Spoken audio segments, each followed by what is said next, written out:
Dengan salam. Assalamualaikum warahmatullahi wabarakatuh. Assalamualaikum Waalaikumsalam warahmatullahi warahmatullahi wabarakatuh. wabarakatuh. Ya, baik. Untuk hari ini kita akan membahas lembaga keuangan bukan bank. Coba untuk mengingat si Rizky, lembaga keuangan itu ada berapa aja sih kemarin yang udah dibahas? Lembaga keuangan? Ya, kemarin yang halaman 100 kalau nggak salah ya. Lembaga keuangan itu ada berapa?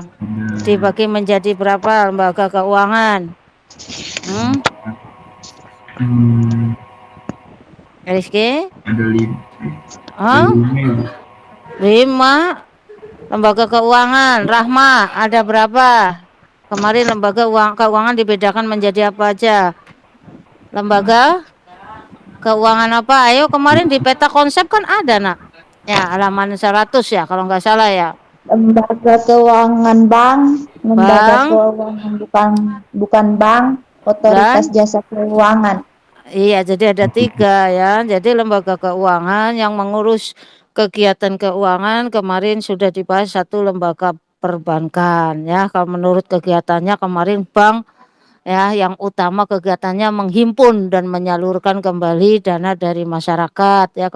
Menurut kegiatannya ada bank sentral ya, ada bank umum, ada bank syariah ya. Kalau menurut kepemilikannya ada bank milik pemerintah, swasta, asing, milik daerah, dan seterusnya. Nah, sekarang yang kita bahas adalah lembaga keuangan bukan bank. Jadi, kegiatan keuangan, lalu lintas keuangan itu bukan hanya dilakukan oleh bank, tetapi oleh lembaga keuangan bukan bank. Ya, untuk tujuan pendiriannya di situ salah satunya adalah untuk mendorong perkembangan pasar modal, pasar asing dan sebagainya, ya, membantu permodalan perusahaan ya. Peranannya sama menghimpun dari dana masyarakat dan mengeluarkan surat-surat berharga. Jadi di sini nanti untuk yang lebih rincinya bisa kamu baca sendiri ya. Uh, di sini Ibu hanya akan menyampaikan hal-hal yang penting-penting saja. Ya, untuk jenis lembaga keuangan bukan bank di buku kamu juga ada, yaitu halaman 121. Yang pertama adalah lembaga pembiayaan pembangunan. Nah, ya, lembaga pembiayaan pembangunan berarti ini lembaga yang khusus menyediakan dana keuangan untuk memberikan kredit ya kepada debitur atau kepada mereka yang akan membangun ya. Di sini contohnya ada PT Upindo, PP Papan Sejahtera, PT Bahana. Lah ini contoh-contoh kalau tidak salah ini adalah untuk pembangunan perumahan di sini ya. Jadi lembaga pembiayaan pembangunan ya. Ini yang menyediakan ya, ada juga yang swasta lah, bisa saja bisa kamu lihat itu ada kontraktor-kontraktor properti itu termasuk pada lembaga pembiayaan pembangunan ya. Terus yang kedua boleh dibuka halaman 122 yaitu lembaga perantara penerbitan dan perdagangan surat-surat berharga. Nah, surat berharga ya, ini contohnya ada saham, obligasi ya. Ini termasuk surat-surat berharga. Lah mereka yang menerbitkan surat-surat berharga bisa menjadi alat untuk mencari modal dalam suatu usaha. Lah itu di contohnya ada PT Indovest, Merisco dan PT Dana Reksa. Lah PT Dana Reksa ini juga PT yang mengumpulkan dana dari masyarakat. Nah ini nanti dari masyarakat ini dibelikan saham atau surat-surat berharga ya. Dana Reksa hasilnya di sini adalah penerbitannya adalah reksadana ya. Lembaga keuangan bukan bank lainnya, contohnya perusahaan leasing ya. Perusahaan leasing mungkin kamu sering mendengar kalau ada perusahaan leasing ini, kalau ada orang yang mau membeli mobil, kendaraan bermotor, nah ini biasanya melalui leasing. Leasing itu adalah suatu perusahaan yang menyediakan pembiayaan, memberikan dana untuk membeli suatu barang, biasanya kendaraan bermotor di sini ya, leasing. Ya, jadi di sini Misalnya kamu yang terkenal apa BCA Finance bisa, terus apa ya Adira gitu ya, perusahaan leasing ya. Ini yang menyediakan dana atau pembiayaan untuk membeli suatu barang ya.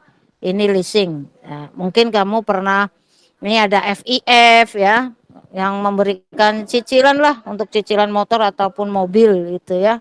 Banyak juga di sini ya PT Columbia ya, leasing pokoknya yang memberikan cicilan. Terus yang kedua, coba dibaca eh Muhammad siapa nih? Muhammad siapa nih ini namanya? Ayo, Muhammad Koperasi Simpan Pinjam ya. Coba dibaca.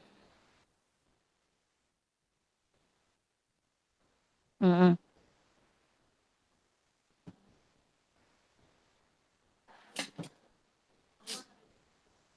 Oke, cukup. Ya, cukup.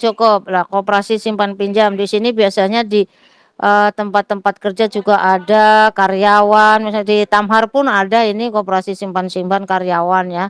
Jadi di sini akan memberikan pinjaman kepada khususnya karyawan di Tamhar ini ada simpan pinjam.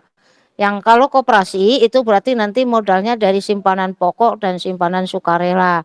Nah, jadi asas dari koperasi itu ya dari anggota untuk anggota ya, dari anggota untuk anggota. Ya, biasanya di sini memiliki prinsip swadaya. Swadaya itu modal koperasi itu ya dari anggota itu sendiri. Setia kawan artinya di sini untuk tujuannya adalah untuk saling membantu dari para anggota ya. Jadi di sini koperasi pun biasanya bersifat ada yang bersifat terbuka, ada yang tertutup lah. Kalau terbuka berarti semuanya boleh. Kalau ya terbuka berarti siapa aja boleh ya tanpa memandang si A si B itu. Kalau di Tamhar tanpa memandang itu yayasan, tanpa memandang itu kepala sekolah, tanpa memandang itu guru ataupun OB. Jadi semuanya itu boleh mengikuti itu seperti itu. Itu koperasi simpan pinjam. Jadi biasanya di setiap kerja itu ada. Mungkin di perusahaan bapak kamu, tempat bekerja ya, itu ada atau mungkin di perumahan kamu, di tempat kamu mungkin ada koperasi simpan pinjam ya. Jadi uang yang tersimpan dari anggota, simpanan pokok dan simpanan sukarela itu dipinjamkan lagi ke anggota. Jadi nanti kalau dapat keuntungan pun akan dibagi lagi ke anggota yang namanya bukan laba tapi SHU, sisa hasil usaha nanti dibagikan lagi kepada anggota tergantung pada besarnya modal yang ia miliki atau keaktifan dalam kegiatan simpan pinjam. Misal kalau mereka yang koperasi simpan pinjam yang sering pinjam ya nanti akan dapat SHU yang gede. Kalau jarang pinjam ya berarti SHU-nya nanti kecil. Itu koperasi simpan pinjam. Oke, yang ketiga. Coba dibaca Arya Noval, Pegadaian. C. Perusahaan pegadaian. Perusahaan Mm-mm. pegadaian adalah badan usaha yang memberikan pinjaman kepada masyarakat dengan jaminan benda bergerak. Oke, cukup. Jadi Pegadaian ini memberikan pinjaman kepada nasabahnya, tapi ada jaminannya benda bergerak. Jadi harus ada jaminannya. Ya, ada yang dijaminkan, ada yang diborokkan. Contohnya emas, ya, PPKB, surat rumah dan sebagainya ya. Jadi di sini harus ada jaminannya sebagai pengikat ya. Nanti kalau tidak bisa bayar utangnya maka dia akan dilelang ya.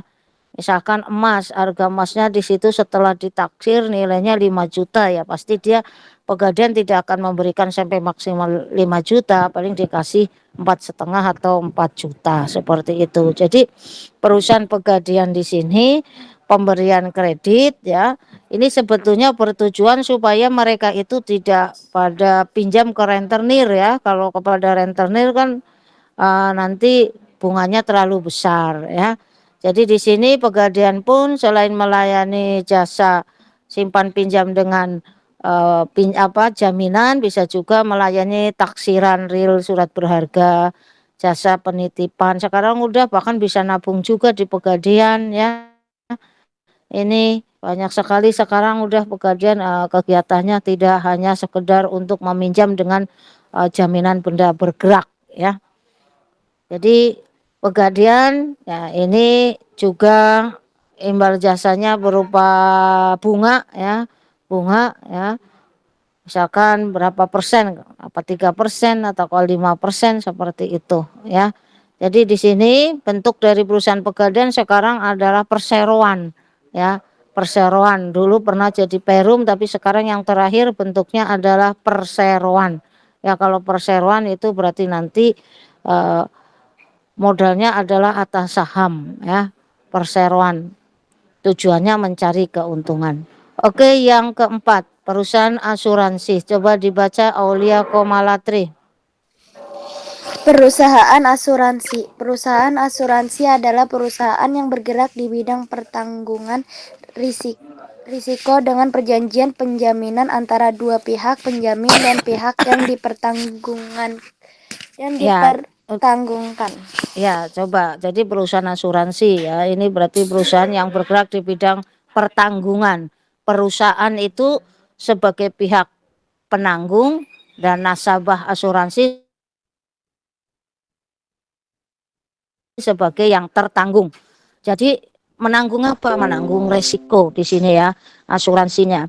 Jadi di sini nanti ya, karena perusahaan sebagai penanggung menanggung resiko, maka nasabah sebagai tertanggung akan diberikan kewajiban yang namanya premi. Premi itu iuran wajib ya. Jadi harus ada iuran wajib setiap bulannya ya.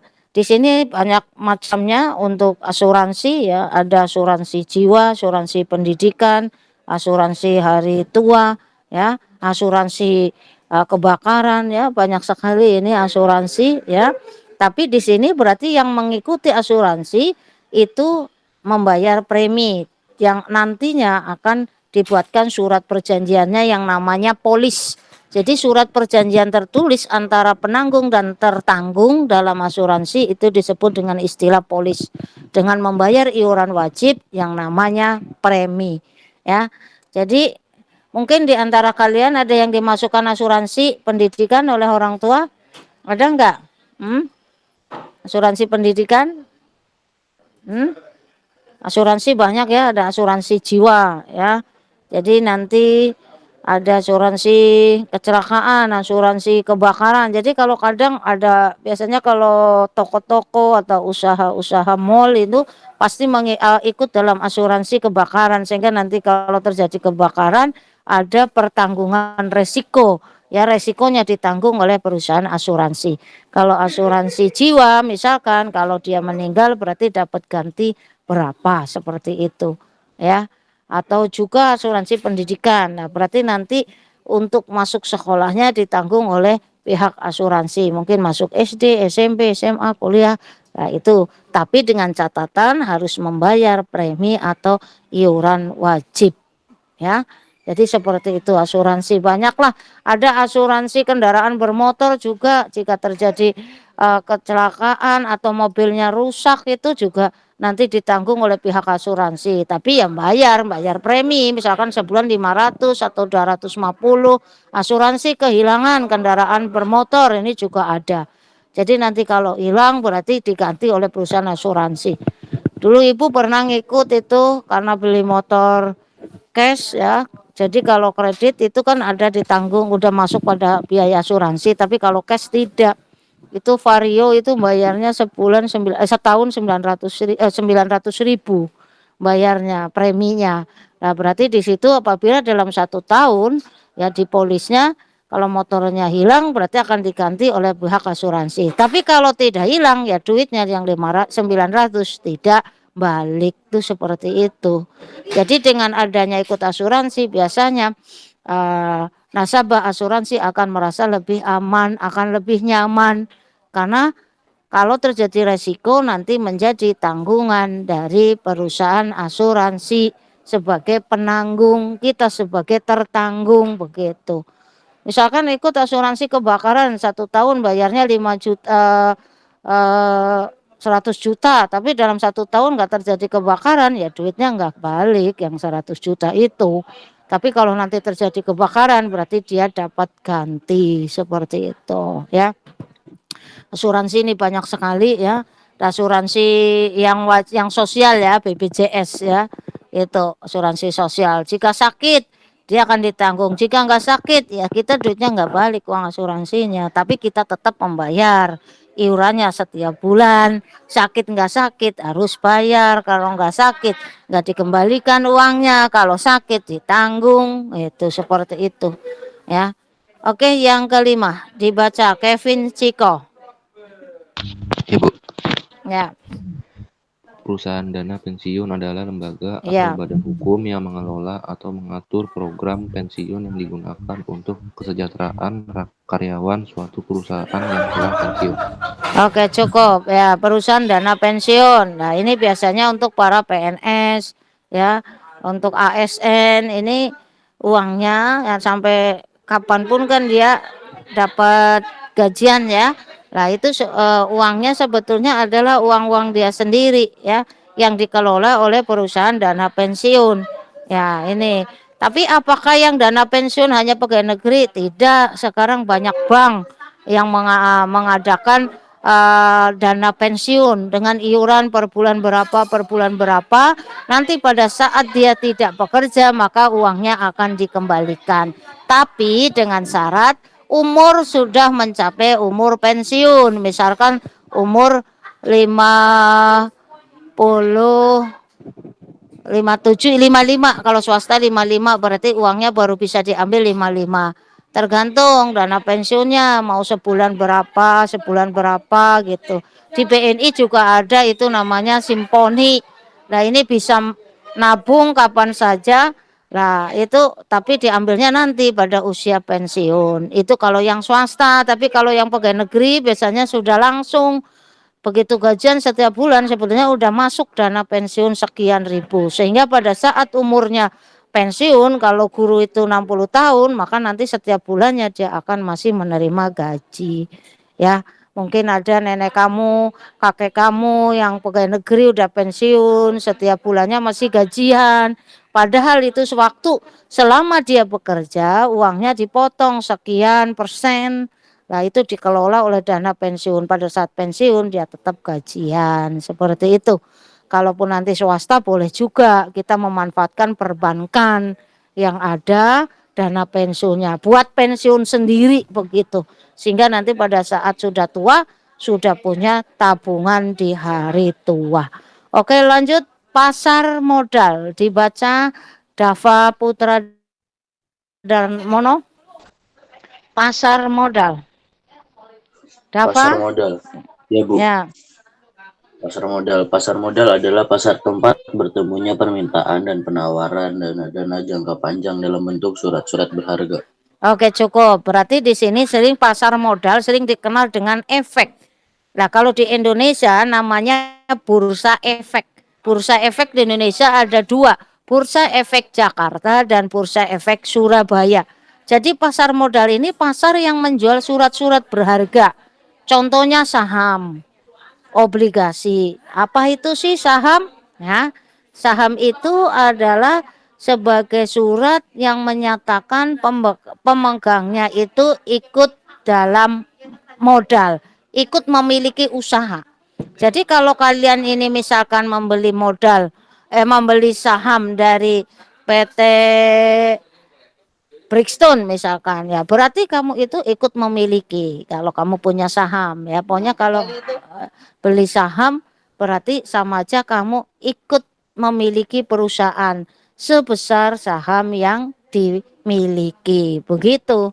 Jadi di pasar modal itu yang dijual adalah surat-surat berharga ya, jangka panjang. Contohnya itu ada juga obligasi ya, saham ya, waran, raik dan banyak sekali ya. Kalau obligasi sebagai surat yang menyatakan pemegangnya ya sebagai kreditur ya, jadi meminjamkan uang.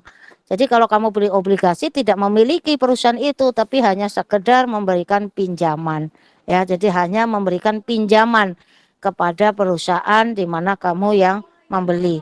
Jadi kalau kamu membeli obligasi Berarti kamu misalkan tadi PT Brixton, kamu artinya meminjamkan uang kamu ke PT Brixton. Tapi kalau kamu beli saham, berarti kamu ikut memiliki PT Brixton itu sendiri, ya.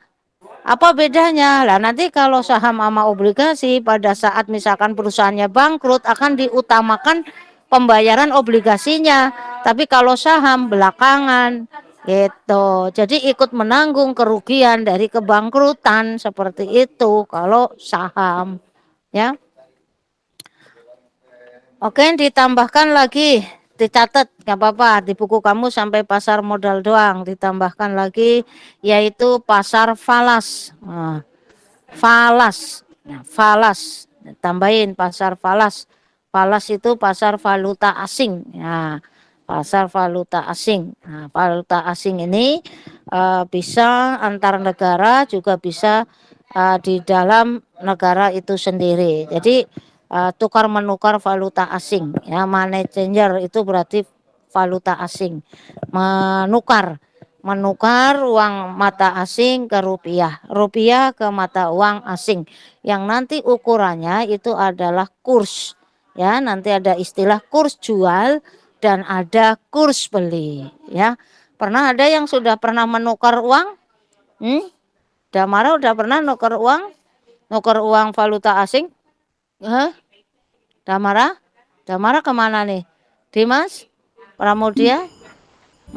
Pernah dengar nggak valuta asing, Damara?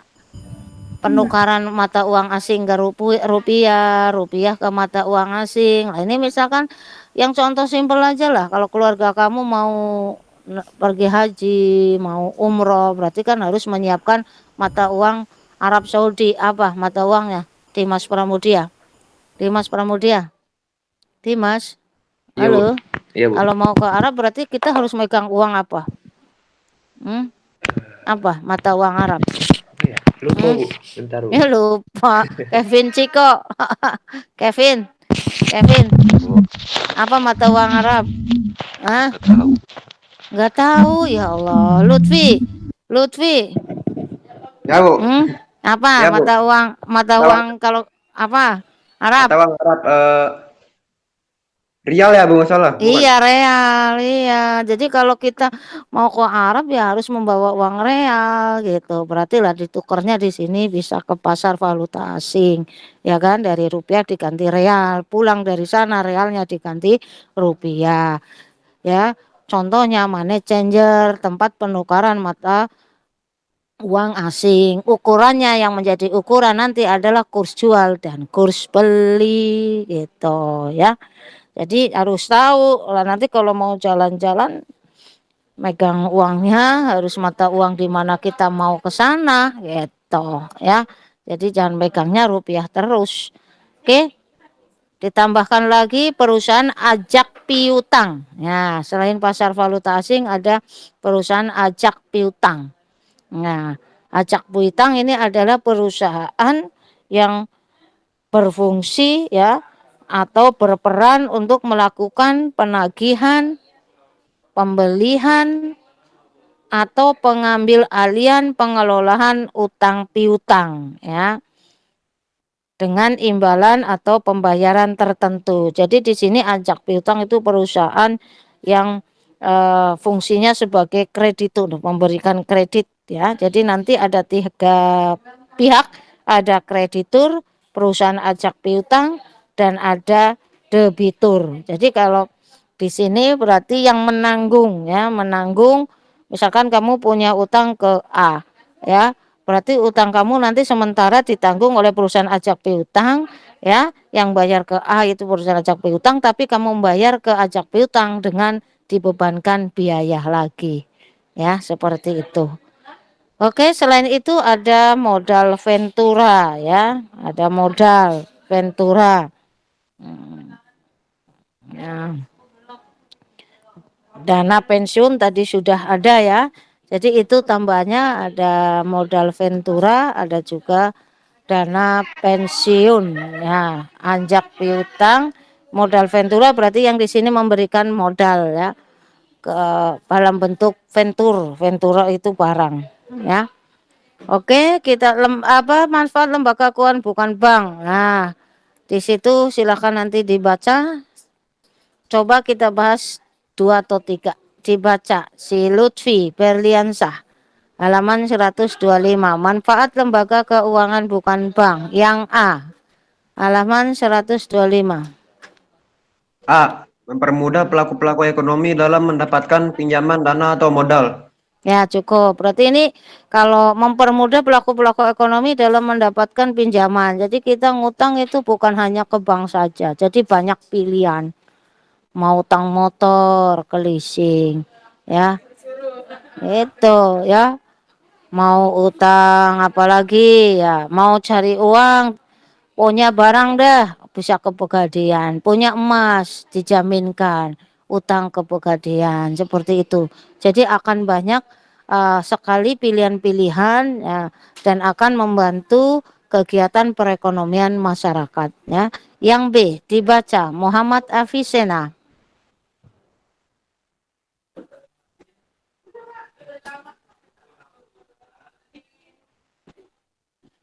Nah, iya ini supaya menghindari rentenir lah ya, bahasanya rentenir atau lintas darat. Mereka yang memberikan pinjaman dengan bunga yang sangat besar. Jadi kalau ke pihak-pihak lembaga non keuangan akan lebih murah ya. Mungkin yang agak ringan itu adalah Pegadaian karena di Pegadaian kan ada jaminannya ya.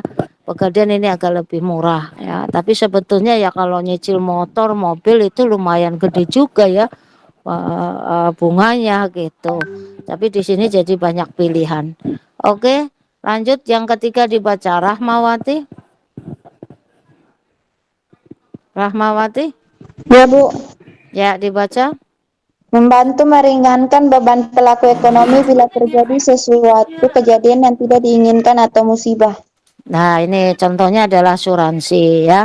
Kalau ikut asuransi kesehatan, asuransi pendidikan, asuransi kebakaran, ya ini kan tadi Ibu ceritakan bahwa jika kita mengikuti asuransi, kita akan mendapatkan pertanggungan dari penanggung ya, dari perusahaan asuransi. Jadi kalau terjadi apa-apa nanti diganti oleh perusahaan asuransi, dengan catatan harus membayar premi besarnya sesuai dengan perjanjian yang telah ditetapkan, sesuai polis, namanya polis ya. Jadi kamu harus tahu polis itu apa sih ya, surat perjanjian antara penanggung dan tertanggung.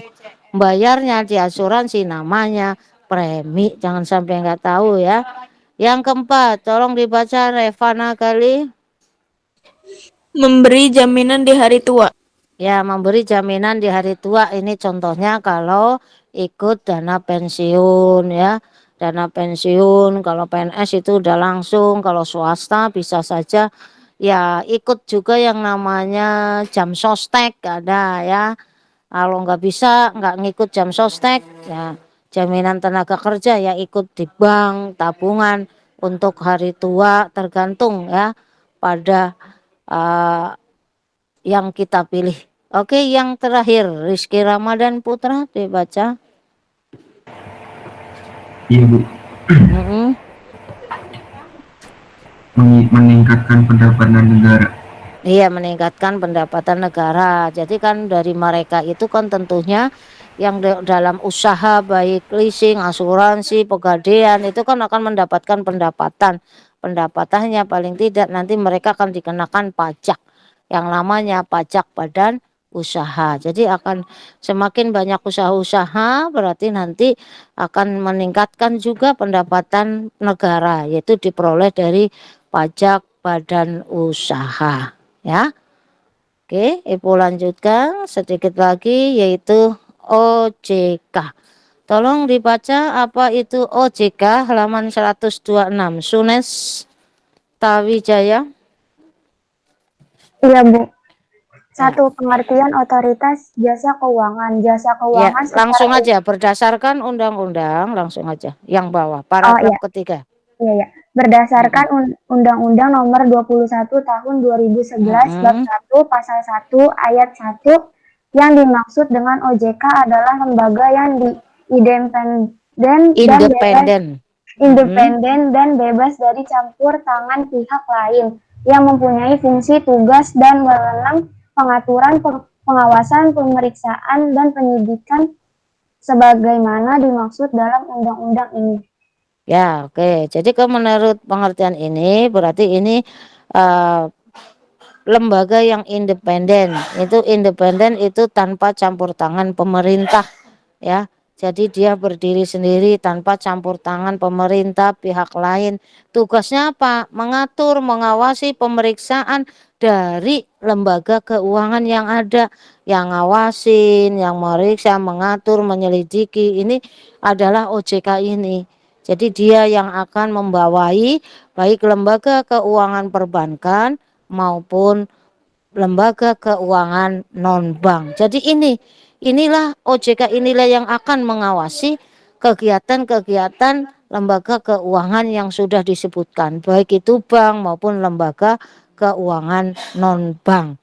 Ya, maka di situ dikatakan bahwa merupakan melakukan pengaturan dan juga pengawasan kegiatan dari yang A, sektor perbankan, sektor pasar modal, dana pensiun. Jadi semua yang udah disebutkan, yang udah dibahas kemarin, baik lembaga perbankan maupun bukan bank, kegiatannya diawasi oleh OJK, diatur oleh OJK. Maka di situ dikatakan bahwa OJK mempunyai wewenang. Coba wewenang yang pertama dibaca, Sahra. Halaman 126, Sahra dibaca yang A, wewenangnya pelaksanaan tugas pengaturan. A. Menetapkan peraturan dan keputusan OJK. Iya, jadi menetapkan peraturan dan keputusan ini berarti untuk OJK dulu ya. Oke, yang B dibaca lagi, Arya Nova. B. Menerapkan peraturan mengenai pengawasan di sektor jasa keuangan. Ya, jadi dia nanti akan membuat aturan-aturan untuk mengawasi kegiatan jasa keuangan ya. Terus yang C dibaca Aulia Komala Latri. C. Menetapkan kebijakan mengenai pelaksanaan tugas OJK. Ya, berarti ini intern OJK. Nanti pelaksanaan tugasnya OJK akan bagaimana, seperti itu. Oke, sekarang kita lanjutkan ke wewenang tugas pengawasan yang bawah. Yang A dibaca Dava Putra. Yang A. Menetapkan peraturan operasional pengawasan terhadap kegiatan jasa keuangan. Ya, berarti dia akan membuat peraturan untuk operasional pelaksanaan pengawasan ke jasa keuangan, baik perbankan maupun bukan bank. Yang B, tolong dibaca Martin. Martin ini baru gabung. Martin, gabung terus hilang. Kemana Martin? Martin? Nggak ada. Martin nggak ada.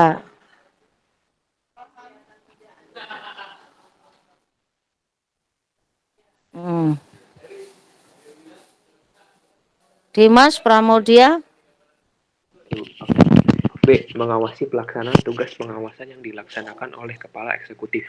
Iya, jadi mengawasi pelaksanaan pengawasan yang dilakukan oleh Kepala Eksekutif, ya berarti oleh para pimpinannya, ya pimpinan daripada bank ataupun lembaga bukan bank, ya. Tadi itu ibu punya screenshot dulu. Iya.